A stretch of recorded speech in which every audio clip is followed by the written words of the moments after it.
За би үргэлжлүүлээд татврын орлогын бүртгэл буцаа олгох гэдэг сэдвээр сургалтаа үргэлжлүүлж байна. За татврын алба маань 2019 оноос эхлээд цахим төлбөрийн системд шилжснээрээ нэхэмжлэгт суурилсан татврын төлөлтийг авч эхэлсэн.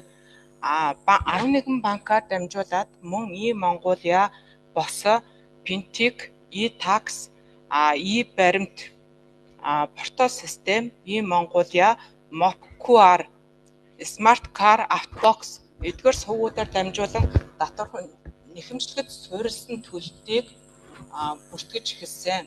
Нэхэмжлэгт суурилсан төлөлт бий болсноор бага түнтэй татвар өөр үүсэхгүй болсон татвар төлөгч талаасаа өөр хөрөнгөлүүлэхгүй болсон гэсэн үг. За мөн татвар төлөх зардал буурсан. Татврын албаны орлогын бүртгэл бүрэн автомат болсон гэсэн үг. За алдаатай төлсөн татварыг хэрхэн шийдвэрлэх вэ гэдэг одоо энэ орлогын зарлага гаргахаар шийдвэрлэнэ. Орлогын залруулах хийхээр шийдвэрлэнэ. Суутган тооцох нэхэмжлэгээр төлөх гэдгээр шийдвэрлэж байгаа. Орлогын зарлага гаргах гэдэг маань тухайн төсөв хооронд шилжүүлсэн гүйлгээгүй штэ. Улсын төсвөөс улсын төсөвт төлөх мөнгөө төлөгч байсан мөнгөө цалин ус руугаа хийсэн бол улсын төсвөөс зарлага гарна гэсэн үг. Энэ татвар төлөгчийн албан бичгээр шийдвэрлэгдэнэ.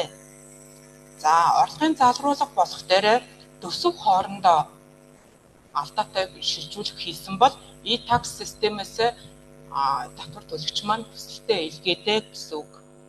За суутган тооцоол хийхдээ тухайн тайланчлалын эцэст илүү төлсөн баталгаажсан илүү төлөлтөө өөр төрөл татврын төрөл рүү дутуутай байгаа татврынхаа төрөл рүү E-Tax-аар мөн ажиллахаа хүсэлтээ явуулаад суутгуулж болдог гэсэн үг. Нэхэмжлэгээр төлөх гэхээр татвар төлөгч татврын нэхэмжлэгээ зөв үүсгэсэн татврын төрлөө зөв сонгосон бол алдаатай төлөлт үүсэхгүй байгаа.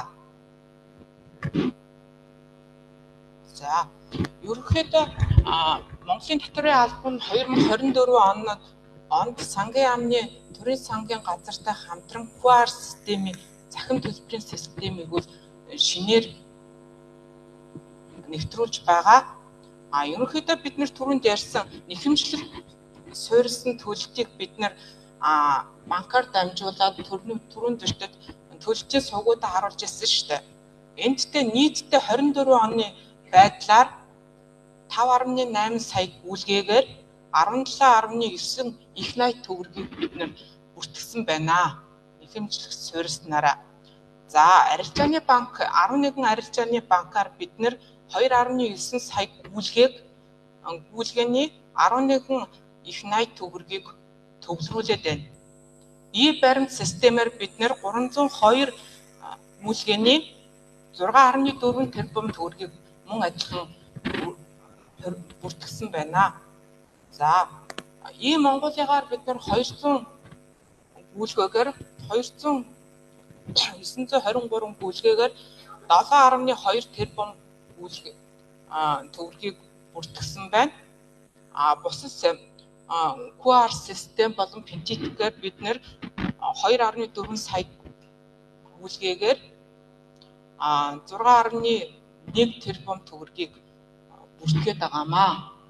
Энэ нэхэмжлэгт суурилсан систем. За түрүүний бид нэр 24 оны сангийн яамны төрийн сангийн газартай хамтран QR цахим төлөлтийн системийг нэвтрүүлээд байгаа гэж хэлсэн шүү дээ. Тэрэн дээр бид нэр татвар төлөгч маань E-Tax систем рүүгээ ороод татвар төлөлт гэдэг зэс рүү ороод нөгөө төлөөгүй нэхэмжлэгүүд гарч ирдэг шүү дээ үлдэгдэлтэй. Тэр нэхэмжлэгтэрээ дарахаар QR төлөлтийг дарахаар энэ QR-аар шууд автоматар төлөлт хийгдэх болсон байгаа шүү. За ерөнхийдөө татврын хөнгөлөлт чөлөөлтийг татврын ерөнхий хуулийн дээрээ бид нэр ногдуулсан татварыг хоригдуулах, татварын хувь хэмжээг бууруулах, тогтоосон доод хэмжээнд хүрээгүй орлого ба хөрөнгө, бараа, ажил үйлчилгээг татвараас чөлөөлөх, татвар төлөгчийг татвараас чөлөөлөх, татвар ноотох хэсгийг татвараас чөлөөлөх, мөн татварын хууль тогтоомж заасан бусад хэсгүүдийг хөнгөлж чөлөөлсөнд хамруулдаг. За, ногдуулсан татварыг хоригдуулна гэхээр аж ахуй нэгжийн орлогын албан татвар дээр 90% хөнгөлтийг бид танарт үзүүлж байгаа. Тэрнгээрээ хоригдуулна гэсэн үг. Татварын хувь хэмжээг бууруулна гэхээр Монгол улсад оршин сууж байгаа оршин суугч бус татвар төлөгч маань 20% татвар төлдөг.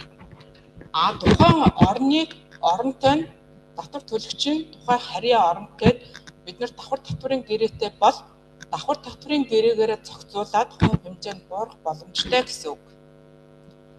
Тогтоосон доод хэмжээнд хүрээгүй орлого, хөрөнгө, бараа, ажил үйлчилгээг татвараас чөлөөлөх гэхээр бид нөт нэмэгдсэн өртгийн албан татварын хуулийн дагуу 50 сая төгрөгийн босго хүрээгүй бол татвараас чөлөөлдгөө.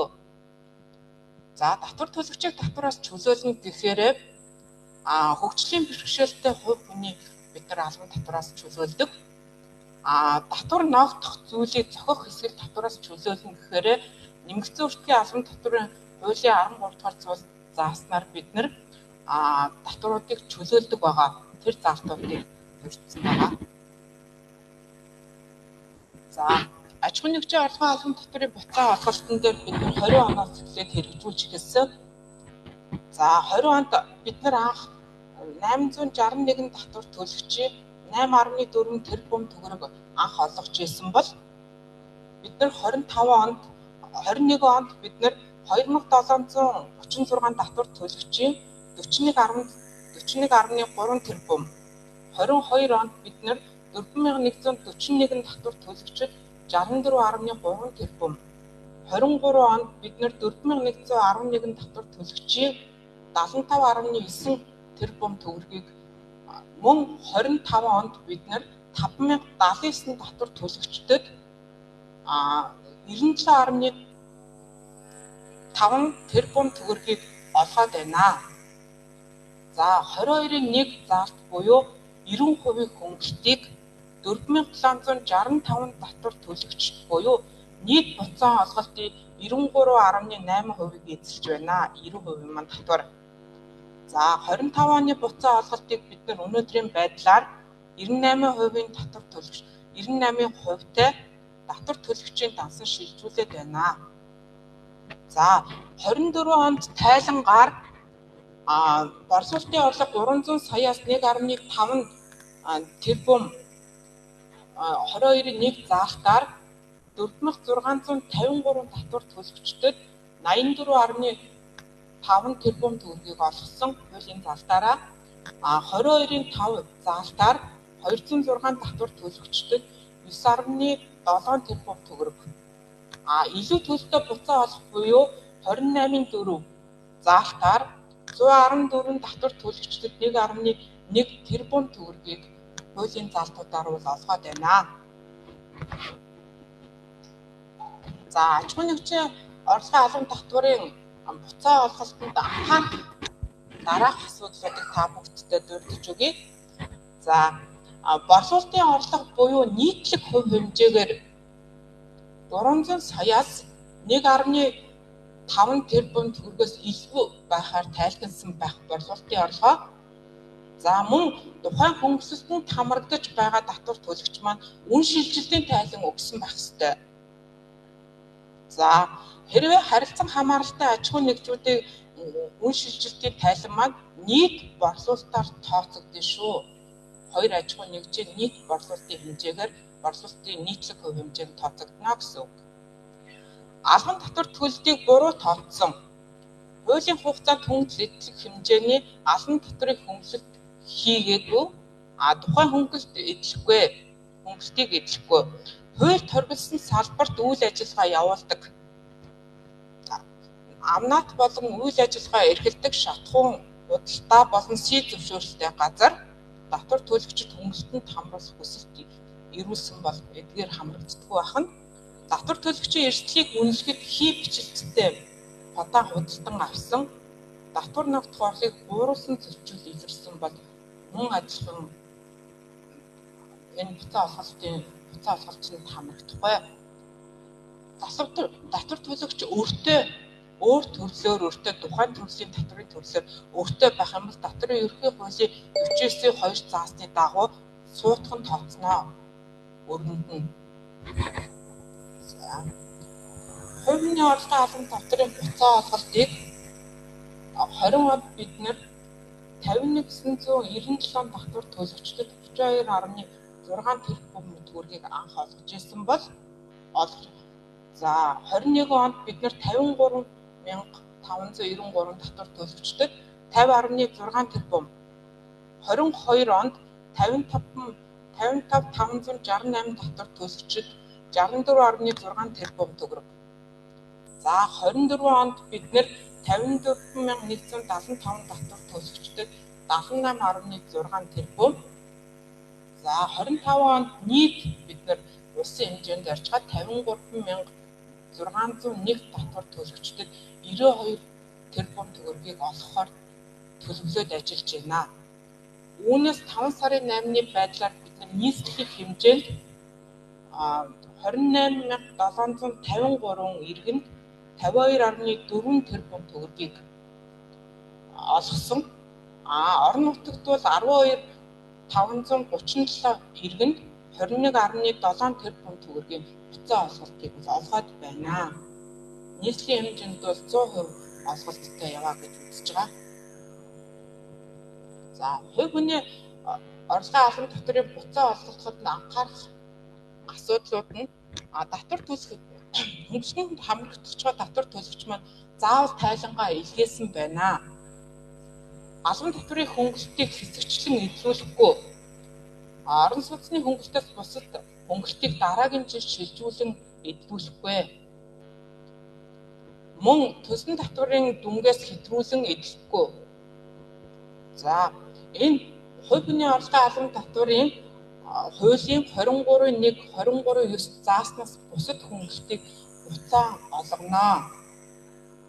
Албан татврын хөнгөлөлтийг тайлангаар баталгаажуулснаар буцаан олгодог. За мөн хялбаршуулсан горим болон бичил худалдаа эрхлэгч үйл ажиллагааны орлоготой иргэд хөнгөлөлтөнд хамрагддаггүй. За мөн манай хэлтс маань нөөтийн урамшууллын буцаа олголтыг олгодог байгаа. 24 онд бид нар анх гадаадын жуулчны буцаа олголтыг олгож эхэлсэн. За 24 онд 1.9 сая иргэнд бид нар нөөтийн буцаа олголтыг олгосон байгаа. За энийг оноороо заагаад тавьсан байна. За сүүлийн 5 жилийн байдлаар 1.4 их найд төгрөгийг татвар төлөгчдөд олгосон байна. За 24 онд болохоор 1.3 сая иргэнд 361.3 тэрбум төгрөг. За үүнээс тим гээд товчдаар гэж татврынхаа өрөнд суудгуулъя гэд. Тэгэхээр 121 татвар төлөгчдөд 1.4 тэрбум төгрөг өрөндөө суудгуулсан байна. За суглааны хонжврыг бид нэр 582,262 татвар төлөгчдөд 40.2 тэрбум төгрөгийг олгоод байна. За гадаад жуулчинд болох дээр 11.71 иргэнд 1.6 тэрбум төгрөгийг бид нар олгосон байна.